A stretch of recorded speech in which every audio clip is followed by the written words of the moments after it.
Okay, hello everybody. It's Ed Rosenberg again, and today I'm with Philip Jepson. We had a little bit of a technical problem. We were going to do it earlier today, but he's been extremely patient.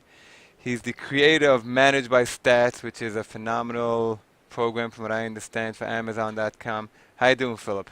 I'm really good. Thanks for having me here. It's great. Okay, and can I borrow your accent for a couple of days? My accent, yeah, is from Denmark. Yeah, you can have it. Okay, tell us a little bit about your background and what you can do for an Amazon customer, please.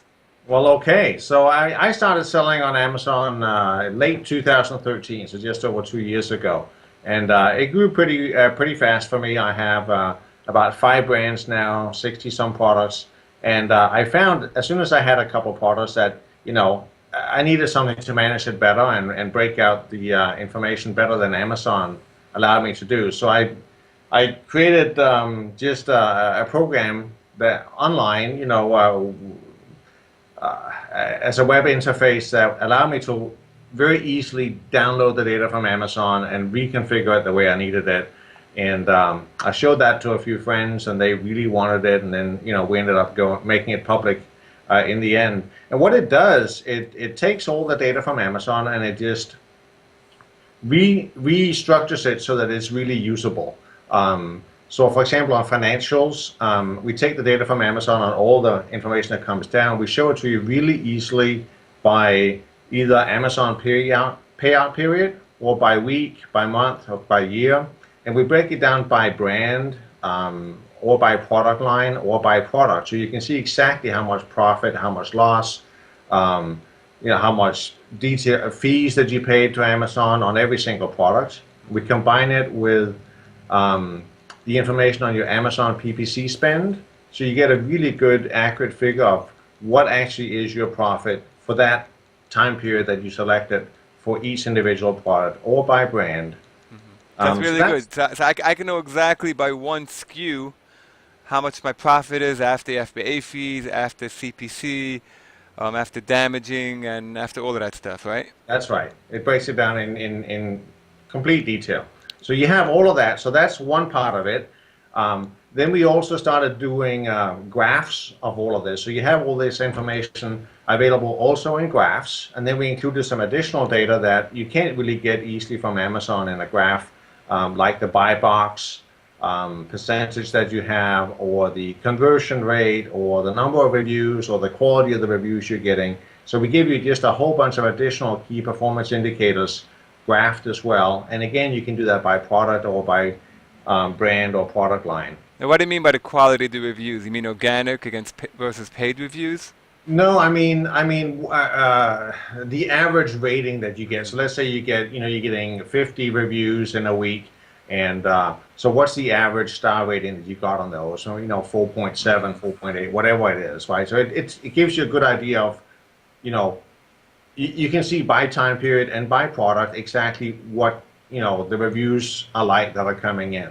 Now, can I know how much it's costing me if I do CPC, right? It sounds like you're a private label seller. I'm a private label seller. If I do CPC, can I have an exact how much an order is costing me? CPC cost per click. Yes. Yeah, like in Yeah, other no, words, the you final can see, result. you can see exactly what you're spending on it, and we do have cost per click in there as well. Yeah. Right. Okay. So basically, it's a reporting tool. How do you charge? You charge one flat rate, or it's It's basically? just it's just 39.97 a month, Hmm. and like I said, this is kind of one side of it. Some additional information we give you is we give you all the information on your customers, easily searchable, so you can find a customer by name. And if you ever tried finding that in Seller Central, you know that you cannot find somebody by name in Seller Central. We make that really easily. We also make it easy for you to find all your repeat buyers and sort them by whatever metric you want. The people that have spent the most money with you, or the people that have bought the most different kinds of SKUs, that kind of thing. And we let you export that information into an Excel file if you want to use it for something else. And of course, with the customers, we have this additional service we provide called email appends, where we can go out and we can find the actual real-world email address for up to about 40% of your customers. Right, and I think that's a great thing, but I want to first go back to something what you said earlier. You said that you could find your repeat customers. I never understood that clearly. How does that benefit me? Since Amazon looks at it like it's their customer. Now, leaving aside that we can get their contact information, let's say I don't do that. How would it benefit me as an Amazon seller, knowing who my repeat customers? If I don't think Amazon would let me contact them. So how does it Well, benefit? Amazon will absolutely let you contact repeat buyers. I mean, so here's what I did with repeat buyers that was just fantastically useful. I had one product where I went in there and I looked at how many repeat buyers did I have. These are guys that have bought, 2 or 3 or more times, right? And I found 1,200 of them for this particular product. And I just sent them a message through the messaging system, through Amazon system, saying, thank you so much for being a repeat buyer.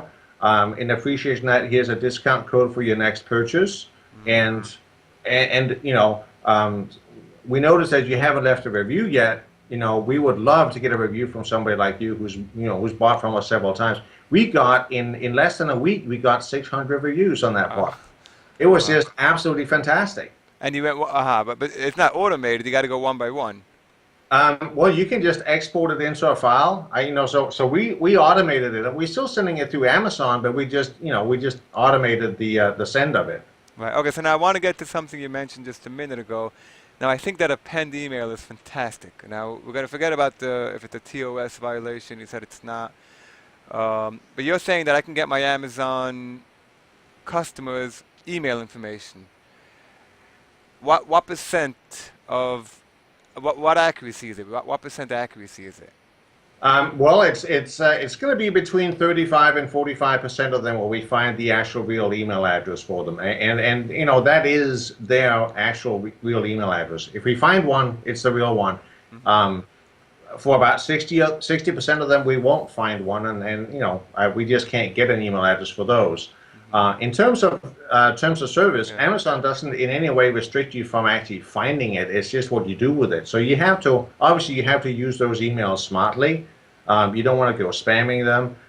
But they did buy from you, so it is allowed if we contact them. It just has to be relating to the order that they placed with Amazon. We go into that in a fair bit of detail on our website. Exactly what to do with them and how to do it so that you get the best result from that. Right. It sounds like you split. All right. Because I've seen people who, what they've done is I've read about it online actually, where they've handwritten a message that if you have any trouble, please email us. And because they didn't use the Amazon email, they just said email us, and they gave the personal email. Amazon. Yeah, and you're not allowed to do that. Right. Right. But this is something else. There are ways to do. This is completely different. And we have very carefully studied the terms of service, and there's nothing in that says you can't do this. And of course, this should all be done in such a way that your customers actually like what you're doing for them. Right. Right. Okay. So that sounds like an incredible service. You can go back 2 years, I think you said. We can go back 2 years, at least 2 years. Many times we can go back to the beginning of your Amazon account. And that's like thousands of emails, so even at the 40% if you have a decent account, many things. It's a lot of emails. And as we all know, the money is in the list, right? Yeah. Yeah. And you said it's around 16 cents an email? It's 16 cents an email, yeah. Right. So so if I get 10,000 emails, divided, it's like $2,000. Okay, it's not bad. Do you also do it for eBay? Because eBay has a similar. eBay is not so important because I can always get it from PayPal. But do you do a similar thing for eBay? We haven't done it yet. If there's a list, we certainly could, we could easily do the same thing. It doesn't have to be an Amazon list. We've just built it into Managed by Stats for Amazon buyers, where it's very, very simple to do. But if somebody had an eBay buyers list, yeah, we can certainly run the same service on that. Right, you're taking the net. Do you also get it to FBA customers, or it's only FBM? No, we do both. FBA, FBM, doesn't matter. You do it, you pull out. I think that's incredible. Although I would want to look into that a little bit of exactly. I'm going to read up about that exactly what it could do, or what it can't do. But that sounds pretty incredible because I know people are always trying to get that, and I didn't know that you figured out a way to get 40%, which is a very big number. Yeah, So, and it's a very popular service. yeah, that's probably. It sounds to me like the marquee service which you offer. It's one of them. We have another one that's called Seller Mail, which if you're familiar with Feedback Genius, Yeah, of course. this does essentially the same as Feedback Genius, but at about half the price. Hmm. With some nice additional features, we have we allow you to have multiple seller, send from accounts where you can brand the messages going out with different logos depending on the brand that you're selling, that kind of thing. Right. And you said you only started selling around 2010, right? 2013, Oh, 2 years ago. 2013. Yeah. It's pretty recent for a Yeah. 25-year-old man like you. I want to. All right. So let me ask you one last question. You've been selling for 2 years. Have you ever been suspended? No, I have never been suspended. You've never been suspended?